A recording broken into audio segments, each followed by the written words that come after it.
नमस्कार, मी धनंजय सानप ॲग्रोवन शोमध्ये तुमचं स्वागत।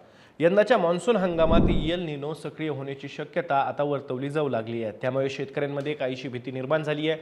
त्यातच आता जागतिक हवामान संस्थेनं ला निना कमकुवत होत असून मे ते जुलैच्या दरम्यान प्रशांत महासागराच्या तापमानात वाढ होण्याचा अंदाज वर्तवला आहे। मग एल निनोबद्दल जागतिक हवामान संस्थेनं नेमकं काय सांगितलंय, एल निनो सक्रिय होण्याची किती टक्के शक्यता आहे, जाणून घेऊया आजच्या द ॲग्रोवन शोमधून। त्यामुळे तुम्ही व्हिडिओ शेवटपर्यंत नक्की बघा। तर या वर्षाच्या शेवटच्या काही महिन्यात म्हणजे सप्टेंबर नंतर किंवा ऑक्टोबर डिसेंबर दरम्यान एल निनो सक्रिय होण्याची शक्यता वाढली आहे, असं जागतिक हवामान संस्थेनं सांगितलंय। सध्या ला निना स्थिती कमकुवत होत असून 2026 च्या मध्यापर्यंत ENSO तटस्थ राहण्याची शक्यता आहे। म्हणजेच काय तर El Nino southern isolation Pacific महासागर आणि वातावरणातील मोठ्या प्रमाणातील हवामान चक्र आहे, ज्याचा परिणाम जगभरातील पाऊस, तापमान आणि मॉन्सूनवर होत असतो। पण हे चक्र तटस्थ राहतं म्हणजे काय तर ना एल निनो ना ला निना अशी परिस्थिती निर्माण होते। ही परिस्थिती साधारण 2026 च्या मध्यापर्यंत राहील, असं जागतिक हवामान संस्थेचा अंदाज आहे। तर मे ते जुलै दरम्यान मात्र एल निनो सक्रिय होण्याची शक्यता अधिक असल्याचं जागतिक हवामान संस्थेनं स्पष्ट केलं आहे। कदाचित तुम्ही असंही म्हणाल की ही संस्था आहे कोणती, तर सांगतो। जागतिक हवामान संस्था संयुक्त राष्ट्र संघाची अधिकृत हवामान संस्था आहे।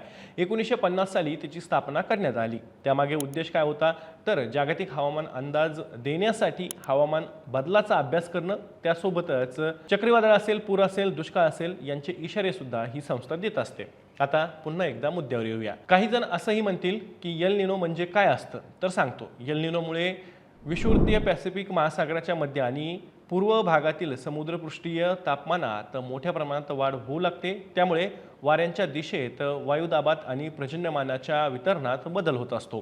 त्याचा परिणाम भारताच्या मॉन्सूनवर सुद्धा होतो।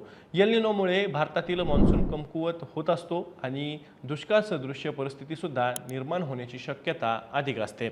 2023 च्या जूनमध्ये एल निनो सक्रिय झाला होता आणि तब्बल 11 महिने कायम राहिला होता। त्यामुळे झालं काय होतं तर देशाच्या विविध भागात दुष्काळ सदृश्य परिस्थिती निर्माण झालेली होती। पावसाचे मोठे खंड पडले होते, परिणामी उत्पादन घटलं आणि शेतकऱ्यांना मोठा फटका सुद्धा बसला।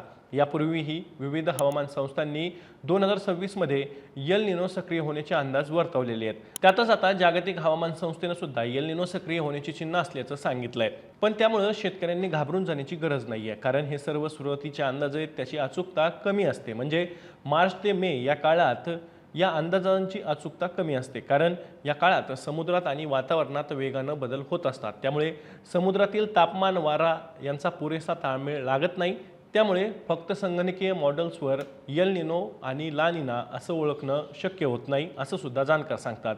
याच स्थितीला बोरेल स्प्रिंग प्रिडिक्टिबिलिटी बॅरियर असं सुद्धा म्हटलं जातं।